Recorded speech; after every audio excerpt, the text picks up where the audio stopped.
Ito guys, tatapos na rin akong quarantine. Graduate na rin ako bukas.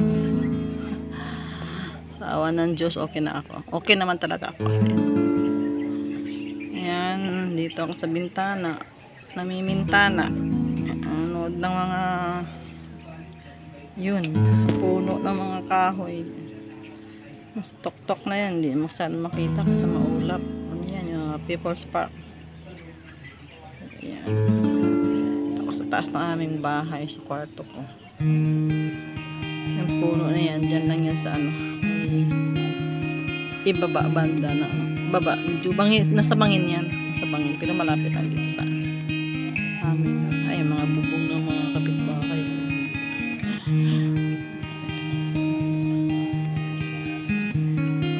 Ganda, pag malakas ang hangin, hindi masyado ditong hangin kasi mayroong punong nakaharang na malaki. Yung hangin ang galing banda dyan, hindi masyadong nakakampas dito sa bintana ko kasi mayroong harang. Siya. Maulap kasi guys, hindi saan makita. Isusum ko. Ayan. Sa ilalim ng bangin na yan, ay may magkaiba. Sarap mong tumira dyan, no? Nag-iisa lang sa dyan, no? Pero sakop yan ng ano, crosswind. Yung may-ari ng crosswind ay si Manny Villar. Sarap tumira dyan, no? Sa, parang nasa gitna ka ng kagubatan. Bahay na yan, no? Diba? Napaka-peaceful. Ganitong ka nakatira. Ano yan, nasa ibaba na ng bangin kasi yan, no? Mataas na yan, mataas yan, no? So, pababa ng pababa. Kasi na pinakababa niyan is ano na ilap. Yung ano ba siya? Yung bang ilog.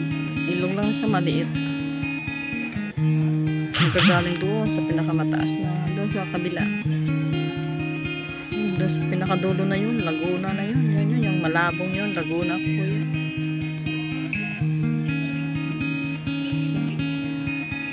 May puno din ng nyug dito banda sa likod ko.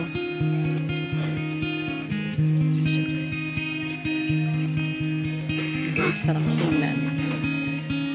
Maingay sa baba.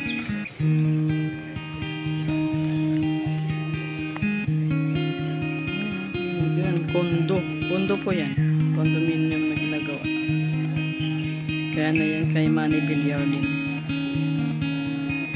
Na yun, nakita mo yung tok-tok na yun, yung malabo na mataas, parang may, yung may tower. Yun po ang People's Park.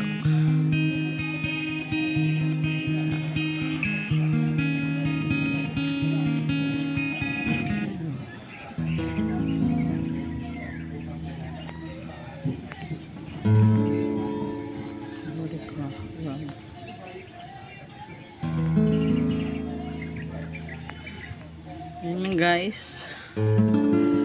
tanaw-tanaw lang sa bintana para ma-refresh yung aking mata. Isa sumasakit sa mata ko, yung ulo ko. Mintana ko din refresh sa mata. Ayan lang guys, thank you for watching. Please subscribe my Ampish channel in YouTube. Bye bye.